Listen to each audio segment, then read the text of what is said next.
Now that I got Reagan out, we can talk about marriage.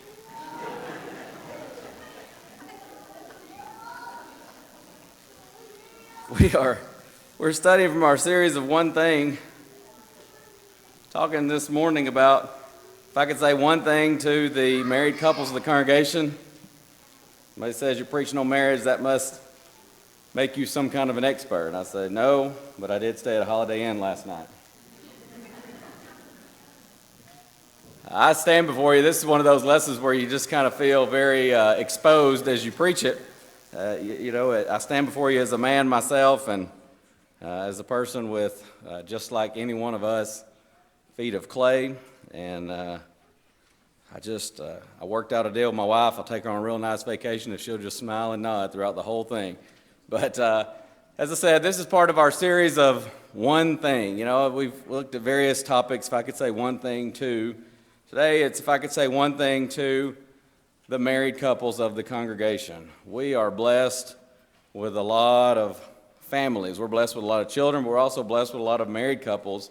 And Lord willing, next month we will conclude this series. I've done one each month. And of course, hard to believe, December is almost upon us. But Lord willing, we'll conclude this with, if I could say one thing to the singles. I realize not everybody fits into that category of married. But we're talking today, if I could say one thing to the married couples of the congregation. And if I could say one thing to all the married couples, myself being included because I am a married person, I would say fight for your marriage. I did not say fight in your marriage. I said fight for your marriage. I hope that we already realize and understand what a blessing marriage is. It's not always the easiest thing, but it is a blessing from God. We pointed out, I believe it was in our last One Thing lesson, and I left this quote in the introduction. It's a little bit paraphrased, but Satan has seemingly aimed all of the artillery of hell against the home. And that's why, Lord willing, in 2020, we plan to spend some time studying lessons related to various aspects of the home. But God, He's not left us without instruction. We have help in this area. You know, sometimes people say, wouldn't it be great if marriage came with an instruction manual? And it does. It's called the Bible. He has not left us without instruction. And so the one thing here this morning is, if I could say one thing to the married couples, it would be fight for your marriage. Understand how valuable that marriage is in the sight of God. We're going to use this, study this from 4 key words: communicate, appreciate, consolidate, and then, of course, evaluate. Number 1, I would encourage all married couples to fight for communication. Fight to communicate within your marriage. This is not always easy, is it? It's not always easy. Proverbs 20 verse 5 says, counsel in the heart of a man is like deep water, but a man of understanding will draw it out. A man of understanding will draw it out. Communication it's sometimes like trying to draw out water from a deep well. It's not always the easiest thing to do, but it's worth it. We need to work and fight to communicate. You may have heard the anecdote before, but I heard the story of the lady that she went to a lawyer and she said, I want to get a divorce from my husband. And he said, well, do you have grounds? She said, yeah, about 2 acres. And he said, I don't think you understand. He said, but do you have a grudge? She said, no, we have a carport. And he said, ma'am, does the man beat you up? She said, oh, no, I'm up way before him. He said, lady, what is the deal? What's the problem here in your marriage? She said, well, we just don't seem to be able to communicate. That's how it is with some folks, isn't it? You've heard the old expression, too, we've found the enemy, and the enemy is us. Sometimes when we find we have communication problems in a relationship, if we take a good long look in the mirror, we realize, wait a minute, I might be the problem blocking communication. We need to fight to communicate within any relationship, but especially in our marriages. It's not always easy. I also need to realize that communication begins in the heart. Psalm 19, verse 14, he says, "Let the words of my mouth and the meditation of my heart be acceptable in thy sight, O Lord." Those are connected, the words of my mouth, the meditation of my heart. Because, as Jesus says in Matthew 12:34, out of the abundance of the heart, the mouth speaketh. So when we understand the truth of Proverbs 18:21, death and life are in the power of the tongue, and they that love it shall eat the fruit thereof. When we understand that truth, that death and life are in the power of communication, we begin to understand the importance of fighting for communication. There are several ways we want to fight to communicate. I want to fight, in other words, put forth strong effort to communicate with honesty, first of all. With honesty. Ephesians 4:25 says very simply, "Wherefore, putting away lying, let every man speak truth with his neighbor." I realize that's talking about members of the church, the body of Christ. He says we are members one of another at the end of that verse. But does that not apply as much, or if not more so, in a marriage? I didn't say brutal honesty. Sometimes we take that to a whole other level, don't we? But we need to be honest. We must be honest. 1 Peter 3:10, "He that will love life and see good days, let him refrain his tongue from evil, and his lips that they speak no guile or dishonesty." If we're going to communicate within our marriages and communicate well, it must be with honesty. Not keeping secrets, not holding back. There's got to be honesty. There also needs to be clarity in that communication. This goes right with honesty, but I added this just to go a little further, and that's the idea of understanding. Way back when I was in college in Tuscaloosa, the college group, we just happened to be there. We were invited, and some of us went. I think I missed it for some reason, but some of the college kids went. It was like a marriage enrichment seminar at the congregation where I was attending there. And I remember a good friend of mine, there was her and another guy in our college group, and they were both members of the church, and they were, I don't even think at that time they were really serious, but they had been seeing each other for a while, and so they went together because they thought, well, let's go and see if we can learn something about marriage. And one of the things the guy doing the seminar talked about was communicating with clarity. And she told me later, because as I said, I wasn't able to be there, but she said they kind of started, her and her boyfriend at the time, now her husband, they started as a joke. Because he would say something, and he would say, a lot of times you say something and your spouse hears something else, or at least something in addition or something less than what you say. And he encouraged people to say something like, well, I understand you to be saying, and they thought it was kind of humorous. And so as a joke, over the next 2 or 3 weeks, one of them would say something, and the other would say, well, and they would even say it kind of like this, well, if I understand you correctly, you are saying. And she said, we started kind of doing that as a joke. And like 50% of the time, the answer came back, no, that's not what I was saying at all. And they began to realize they were not communicating with much clarity. It may sound kind of silly at first, but there's something to be said for when somebody says something, instead of saying, oh, I know what you're saying. I know what that means. Why not instead say, do I understand that correctly that you're saying? Because what you might find is he or she says, no, I did not mean that at all.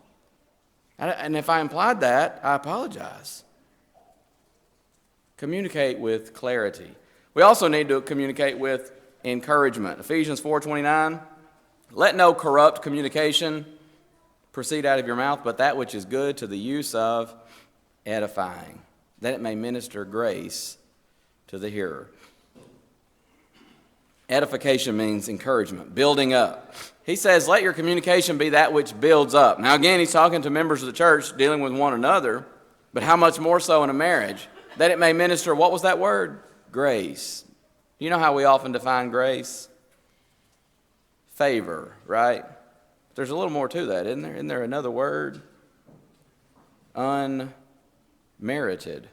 favor. You want me to communicate with encouragement to him?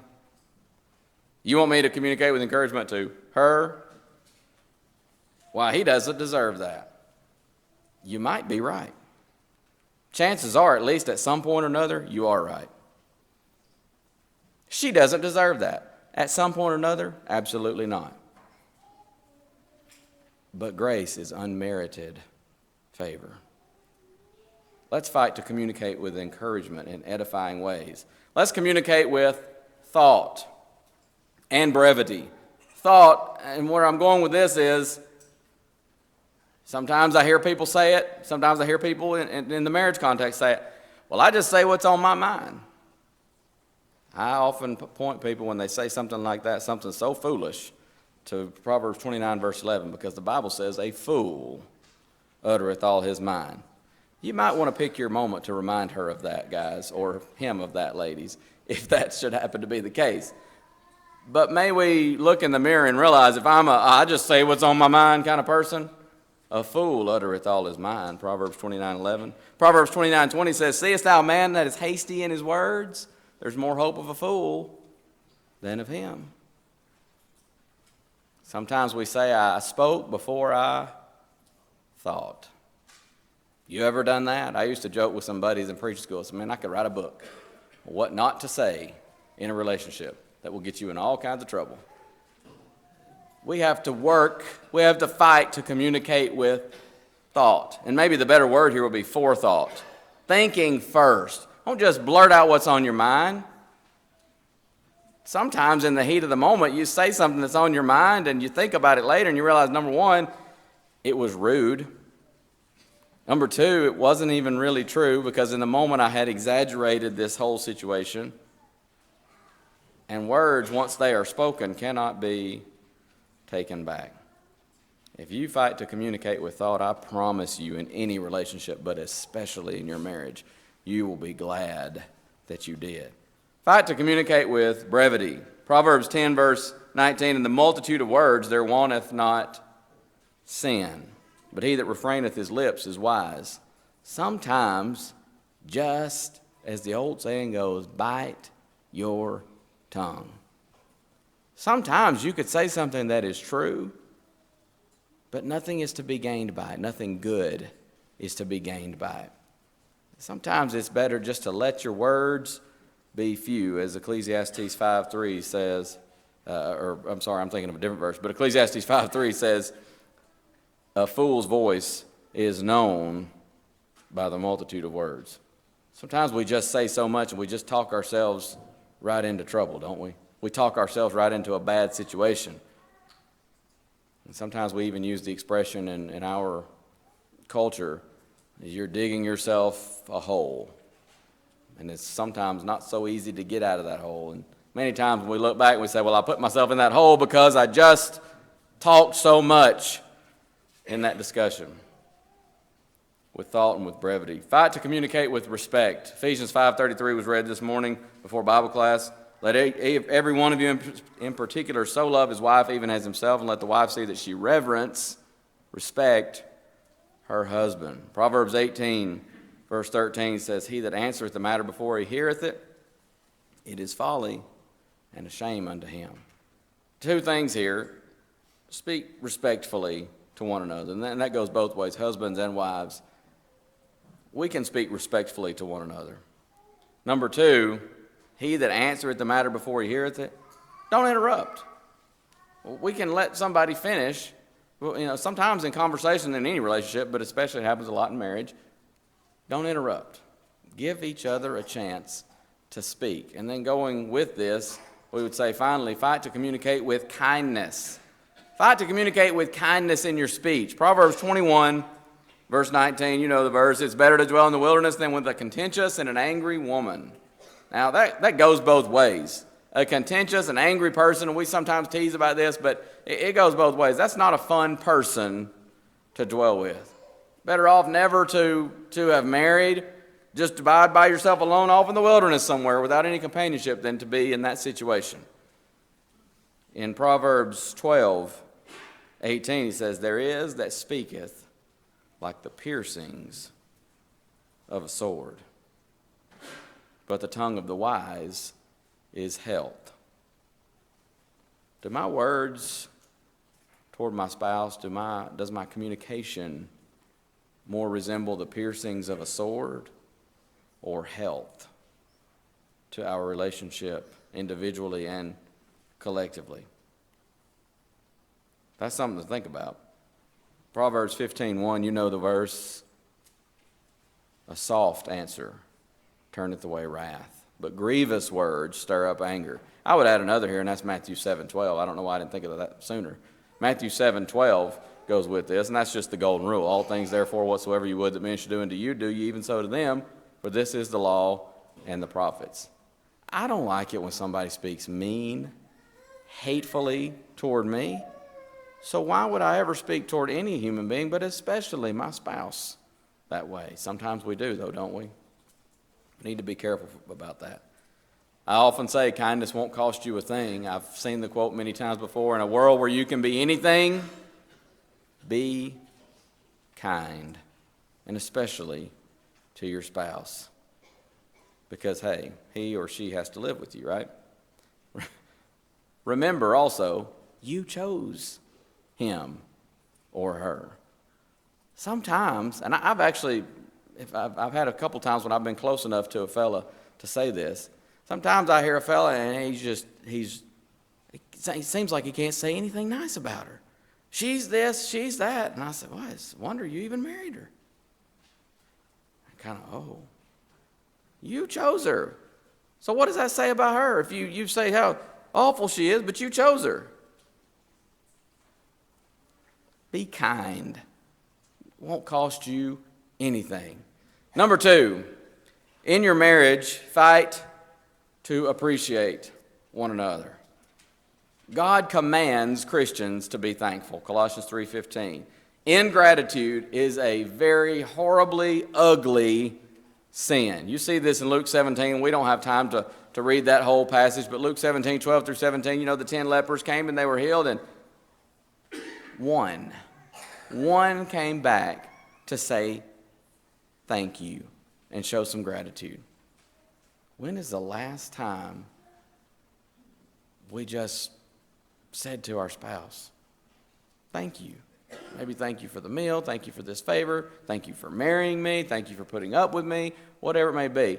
I'll be the first to tell you, that's a struggle. This is one of those where I look at it and I think, that's something I need to work on. It's so easy to take things for granted. It's easy to take each other for granted, but the appreciation, showing the appreciation especially, is worth the effort. A man who loves his wife as himself, as he's commanded in Ephesians 5:28, he will appreciate her. A woman who respects her husband, she will appreciate him. No, you don't do the same things. No, you don't serve in the same roles all the time. But appreciate what she does for the relationship, for the home. Appreciate what he does for the relationship, for the home. Appreciate what attracted you in the first place and what keeps you together. Sometimes it's interesting just to look back over the years and see how the relationship has grown and what keeps us together. What attracted us in the first place, but also what keeps us together. Sometimes those are the same things, sometimes they're additional things. But also appreciate the blessing of true commitment. Psalm 133 verse 1 says, behold how good and how pleasant it is when brethren dwell together in unity. I realize that's a very general context, but again, if it's true in that general sense, how much more so is it true in the marriage relationship to dwell together in unity? There is a certain freedom in marriage and knowing that my Reagan is not going anywhere. And on my worst days, I don't have to worry that she's just going to say, you know what, I'm done. I'm tapping out. You're on your own, buddy. I've had enough.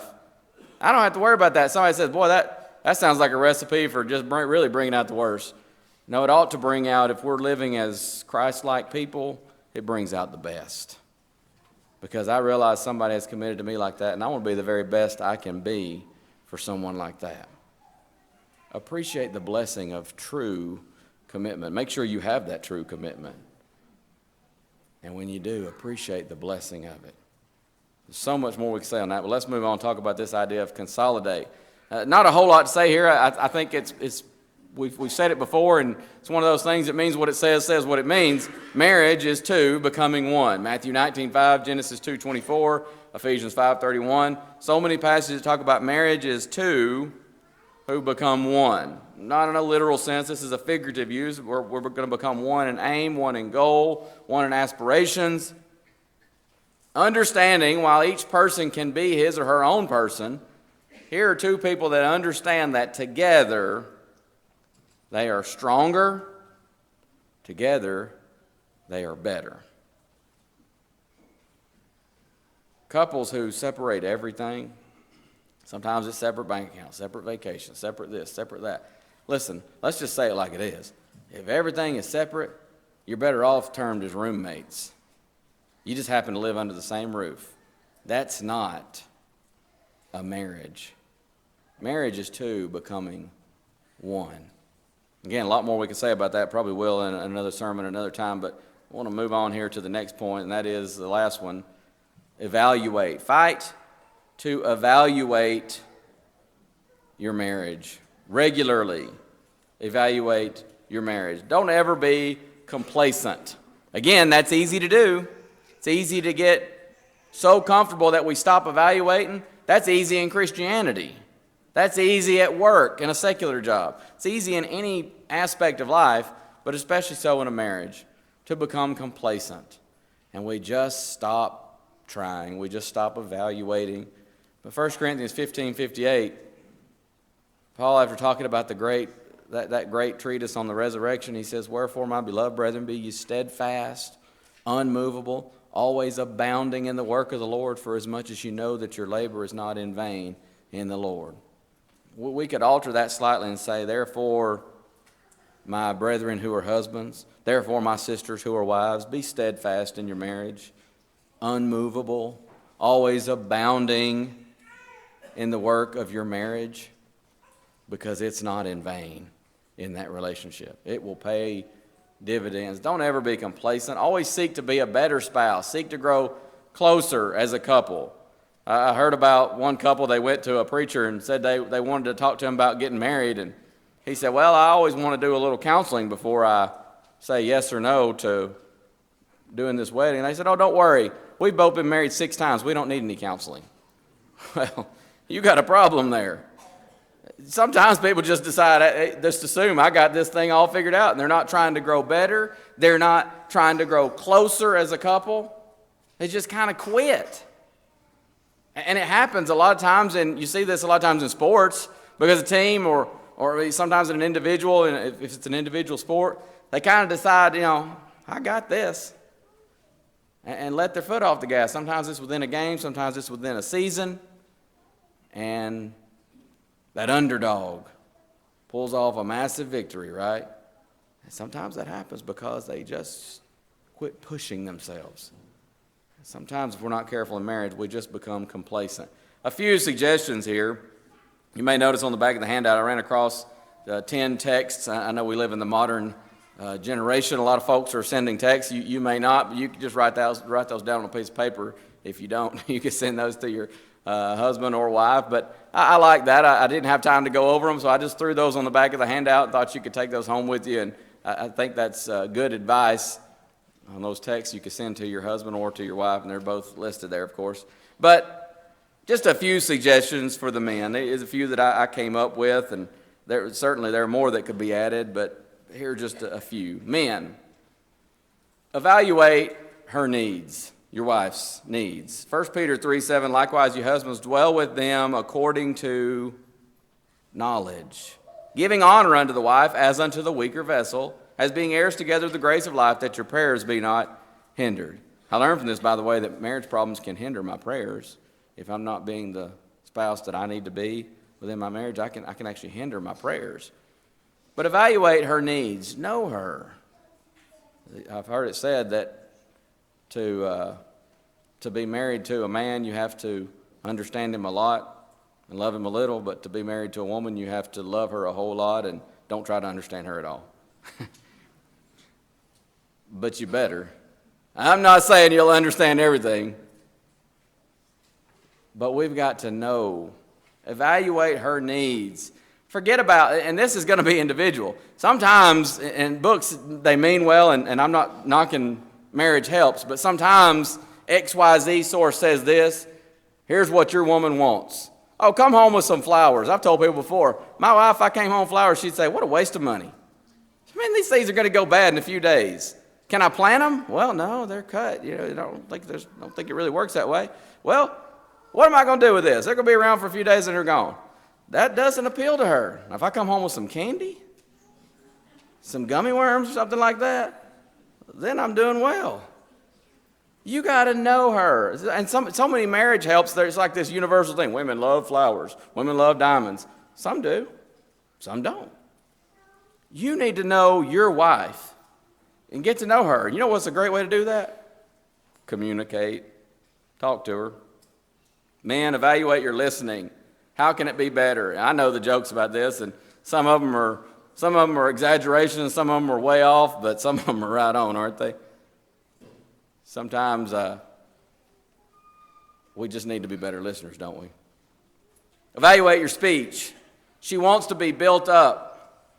She wants to be needed.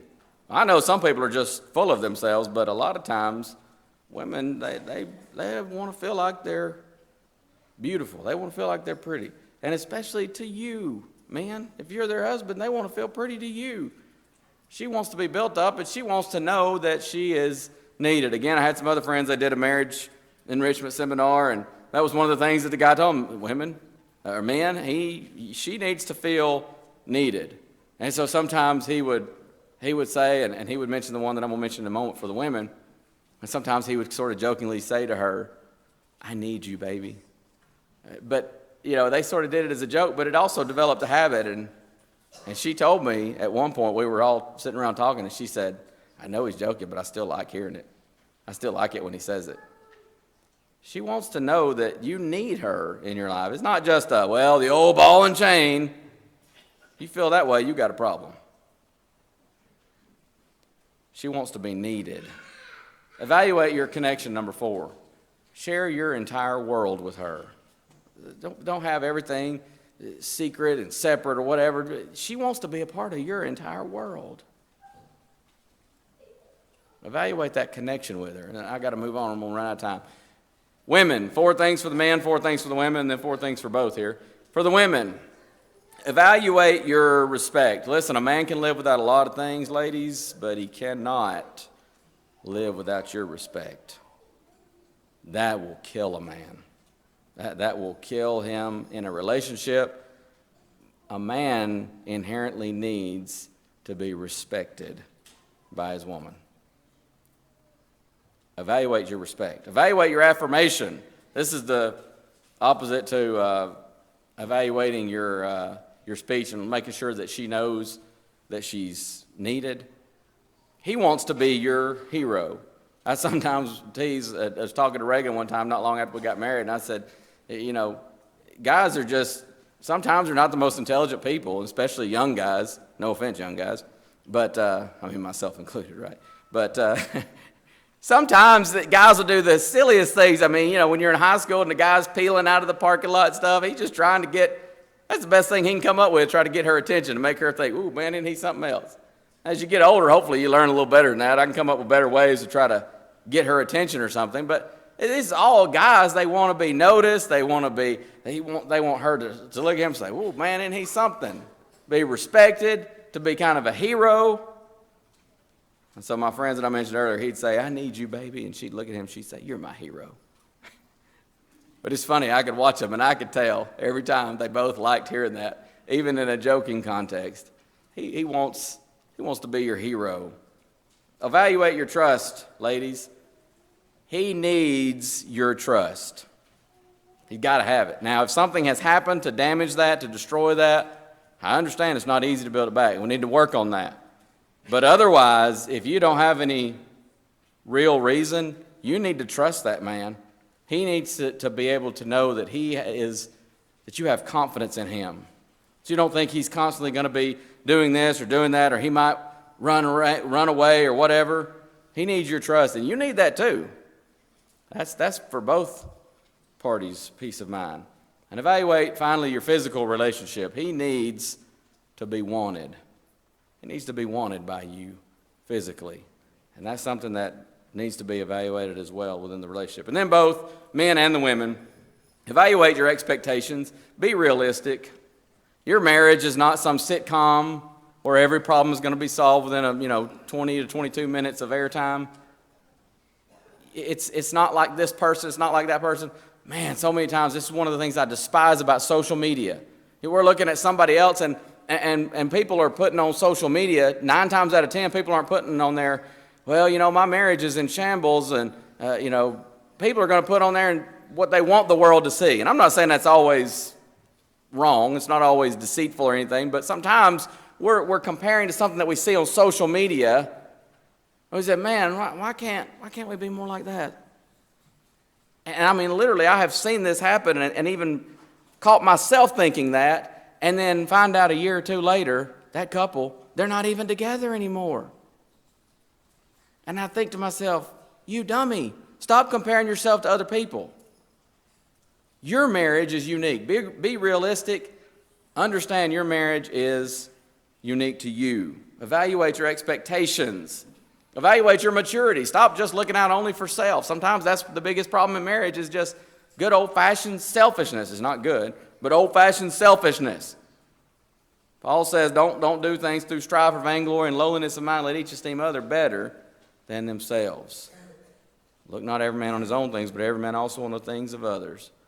Philippians 2, 3, and 4. Evaluate your priorities. Are you putting each other first? 2 become one, Matthew 19, 4 through 6. What God has joined together, let not man put asunder. You know what happens sometimes is, whether intentionally or not, sometimes it happens intentionally. The kids use the old divide and conquer technique, and they turn you against each other. And sometimes it's not even intentional. Sometimes mom gets so wrapped up in the children, she forgets about husband, or vice versa. It can happen both ways. You need to evaluate your priorities and make sure we being the couple, comes first. You love God supremely. You love your spouse second only to God, and everything else falls into line. But you get that out of order, you're going to have a problem.